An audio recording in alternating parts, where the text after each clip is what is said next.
มรีบสู้บองปนจนรวมชีพจิตติเมตรีในปีนี้ส้มจูนปรมีนสำหรับทั้งไงตีบะเพย์ขายบักราชนำปีป้อนมาเพย์ประมวยจินประกาศเตรียมคลุนจุยกัมพูชีขนมกาบองกราบหนึ่งบอสอาร์ตบัดละเมอชอบบอกตามออนไลน์โยงตามเกหะตุ่มปอทำไมบ้านเจนสายท่าเพียกีเจนรีหนึ่งเตรียมคลุนจีนิกขนมกาเถือกิจสะกาหนึ่งปดอลกาความตรดอกัมพูชีดำใบสำหรับโกดาวบองกราบหนึ่งบอสอาร์ตสักกรรมอภิบชอบบอกตามประปอนปัจจัยวิจิปีประเทศกัมพูชีนิกาอ้างระบอบโลกวางวันบินอาเกะรัตตูเจนประจำกัมพูชีขนมจุ่มนูบจิมวยโลกชัยซีนาริตเตสรัฐมนตรีตตูบนตกเปสกะกัมปิเซนังเจียประเทศเลขาธิการรัฐานกระเดะกรรมาธิการประยุทธ์ประชังการชอบบอกตามประปอนปัจจัยวิจิ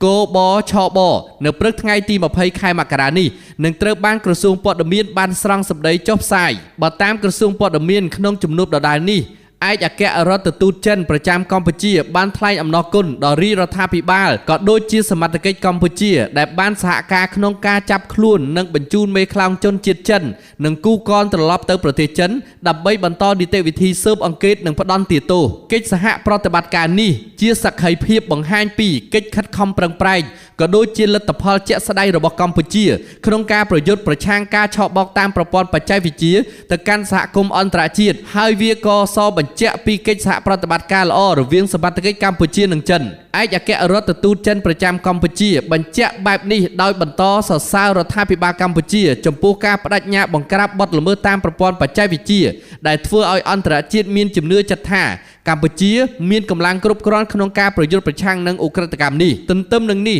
ลูกวางวันบินก็ชื่อเจได้ท่ากัมพูชีมีนสมรรถภาพขนมกาอนุวัตกิจการนี้ประกอบโดยประสิทธิภาพปีเพียกีกัมพูชีวิ่งขนมจุ่มนุบนี่ลูกชัยซีนาริตบ้านวีดำไลกปูจมปูกิจสหปฏิบัติการระเวียงประเทศกัมพูชีนังจันเลือกรุวิสัยนังปิเซคือกิจสหปฏิบัติการขนมวิสัยสันติสุขนังการประยุทธ์ประชังอุกฤษกรรมเจียปิเซอุกฤษกรรมชอบบอกตามประปอนปัจจัยวิจิก็มีนเพียบจัดสนัดนังตัวบันลัตพอจิจรันโลกชัยซีนาริต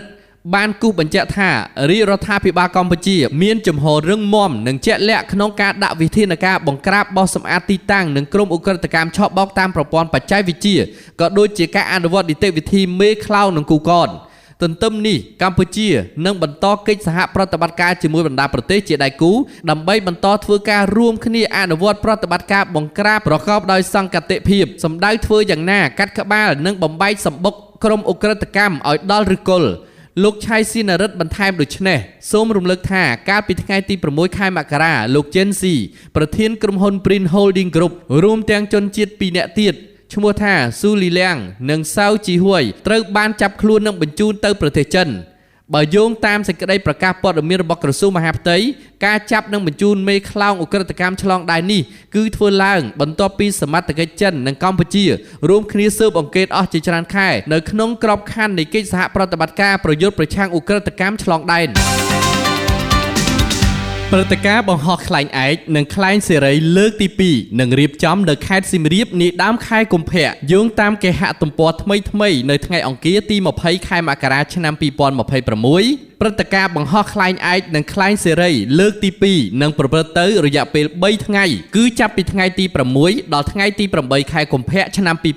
2026នៅអាកាសយានដ្ឋានអន្តរជាតិសៀមរាបចាស់ក្រុងសៀមរាបព្រឹត្តិការណ៍នេះសហការរៀបចំដោយរដ្ឋបាលខេត្តសៀមរាបនិងមន្ទីរវប្បធម៌និងវិចិត្រសិល្បៈខេត្តសៀមរាបក្នុងគោលបំណងថែរក្សានិងលើកស្ទួយមរតកវប្បធម៌ទំនៀមទម្លាប់ប្រពៃណីនិងអរិយធម៌របស់ដូនតាខ្មែរព្រមទាំងបង្កើតវេទិកាសម្រាប់អ្នកនិយមលេងខ្លែងបានជួបប្រកួតនិងបង្ហាញស្នាដៃអាជ្ញាធរខេត្តរំពឹងថាព្រឹត្តិការណ៍នេះនឹងក្លាយជាចំណុចតាក់ទាញថ្មីមួយសម្រាប់ទេសចរនិងជួយឲ្យមរតកខ្លែងខ្មែររស់រវើកឡើងវិញក្នុងស្រទាប់យុវជនសម័យទំនើបលោកលីសារីអភិបាលរងខេត្តសៀមរាបបានលើកឡើងនៅទំព័រ Facebook រដ្ឋបាលខេត្តថាព្រឹត្តិការណ៍បង្ហោះខ្លែងឯកនឹងក្លាយជាវេទិកាសាធារណៈសម្រាប់ផ្ទេរចំណេះដឹងអំពីទំនៀមទម្លាប់ប្រពៃណីនិងមរតកវប្បធម៌ខ្មែរទៅកាន់យុវជនជំនាន់ក្រោយ